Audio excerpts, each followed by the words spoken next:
E quem diria, eu trazendo um vídeo de Danny Boyle.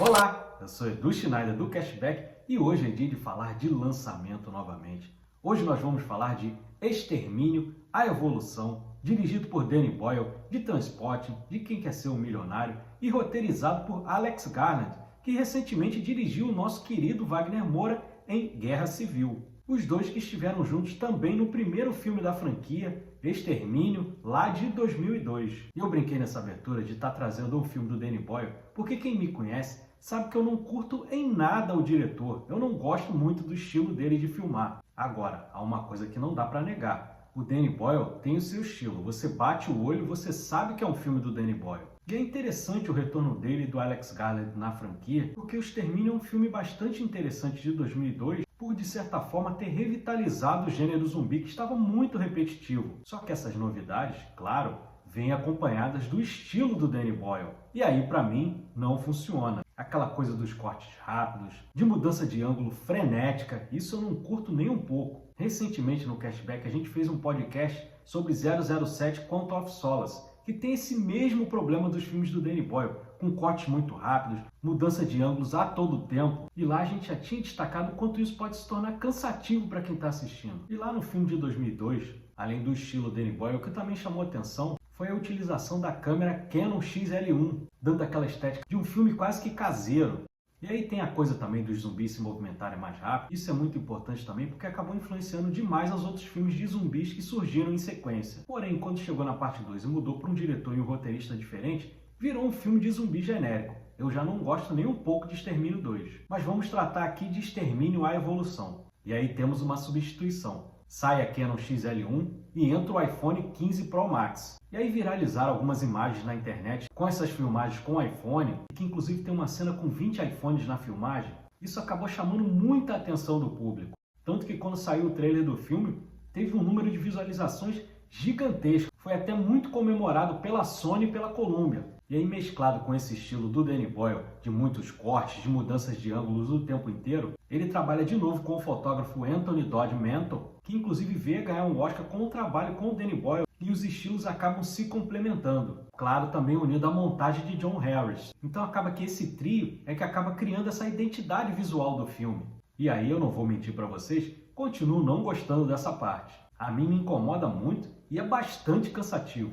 Mas agora é que vem o plot twist. Vou confessar para vocês, tirando essa parte estética, principalmente do primeiro terço do filme, eu posso dizer que achei o filme bastante interessante. E o curioso aqui no filme é que os 3 atos são muito bem delineados. Você consegue saber exatamente quando é o começo e quando é o fim deles. O filme, como o título em inglês diz, passam-se 28 anos do começo da epidemia, que acabou devastando a Inglaterra, isolando-a do resto do mundo. E aí, se você trouxer para o mundo real, é quase como se fosse um Brexit, quando a Inglaterra resolveu abandonar a União Europeia. E aqui temos uma comunidade isolada que tem acesso ao continente por um caminho que só dá para percorrer em maré baixa. Quando a maré está alta, ele fica completamente inundado. Em determinados momentos eu olhei, me lembrou até um pouco a vila do M. Night Shyamalan. E aí nós temos o personagem Spike, vivido pelo garoto Alf Williams. Inclusive eu sou capaz de dizer que é a melhor coisa do filme, apesar de estar contracenando com grandes atores em volta dele, e que vive com seu pai Jamie, vivido pelo Aaron Taylor Johnson, e com sua mãe Asla, vivida pela Jodie Comer, atriz que eu gosto bastante desde o último duelo do Ridley Scott.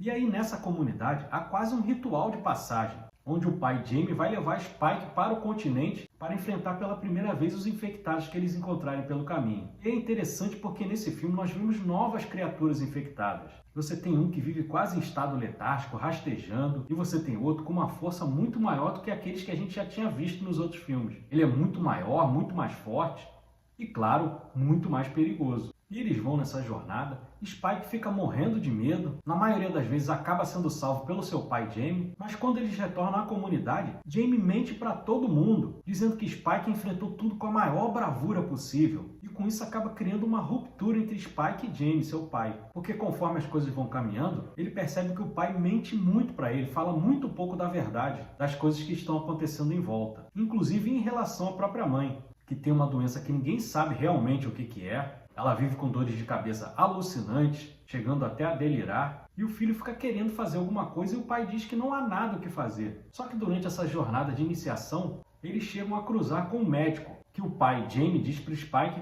que é o Dr. Kelson, que fugiu para viver no continente por ter enlouquecido. Mas por conta até de toda essa mentira que o pai conta para o Spike, ele acaba desconfiando e aí Spike parte para uma segunda jornada, agora com a mãe, para encontrar o Dr. Kelson e de repente buscar uma cura para a mãe dele. E aí eu falei da fotografia e da edição, que casam muito bem com o estilo do Danny Boyle, apesar de eu não gostar. Aqui o filme tem um outro aspecto que casa também muito bem, mas que para mim funciona de uma forma mais orgânica, que é a trilha sonora composta pelo grupo Young Fathers. Eu acho que consegue dar todo o aspecto de terror que o filme precisa e aquela urgência de que o perigo está sempre ali à espreita. E aí, talvez, para mim, tenha o grande problema do filme. Porque, como eu falei, ele é bem delineado. Nós tivemos essa primeira parte, que é a jornada do pai e filho, e vamos ter essa segunda jornada, que é entre filho e mãe em busca da cura dela. Só que aí parece que algo se perdeu nesse primeiro e segundo ato. Porque nós vemos Spike completamente adaptado aos perigos que ele vai enfrentar no continente. E aí fica completamente descasado daquela primeira parte. E aí vem um segundo problema, que é a dosagem da ação. No primeiro filme, você via que todos estavam em perigo a todo momento. Aqui não. Aqui tem momentos extremamente tensos, mas tem momentos de uma calmaria que não combinam com aquele ambiente inóspito. E é interessante que nesse segundo ato nós temos até uma mudança de estilo. Já não temos mais aqueles cortes tão rápidos, nem a excessiva mudança de ângulos. Tem uma filmagem muito mais cadenciada. E apesar de ter esse desbalanceamento entre a capacidade do Spike no primeiro e no segundo ato, eu acho que cinematograficamente funciona muito melhor. E aí chegamos nessa terceira jornada, nesse terceiro ato, que é o encontro com o Dr. Kelson. E mesmo aparecendo pouco, nós temos o Ralph Fiennes muito bem como sempre. E aí são levantadas algumas discussões muito interessantes sobre vida e morte ali naquele ambiente completamente inóspito. E aí, além do Ralph Fiennes, nesse momento, nós temos um brilho também muito grande da Jodie Comer. E aí, claro, eu não vou entrar em spoilers, mas o final do filme é completamente surpreendente. Assim que vocês assistirem, vocês vão saber. E aí ele me lembrou um diretor que é bastante diferente, bem fora da casinha, que é Alejandro Jodorowsky. O final é bem doidão, mas eu gostei. E já se sabe que teremos uma continuação para Extermínio à Evolução. Inclusive já está filmado e vai ser lançado em janeiro de 2026. Temos até nome, será Extermínio, o Templo dos Ossos. E aí teremos uma troca na direção, sai Danny Boyle e entra Nia da Costa, que se saiu muito bem em A Lenda de Candyman e não tão bem em As Margas, mas aí todo mundo sabe, não foi culpa dela. E caso esse primeiro filme e o segundo lançado em 2026 irem bem nas bilheterias, teremos uma terceira parte, fechando aí uma trilogia. E pelo que já foi divulgado, teremos também o retorno de Cillian Murphy, que foi o protagonista do primeiro filme. Então é isso. Muito obrigado a você que ficou até aqui. Espero que tenham gostado do nosso vídeo.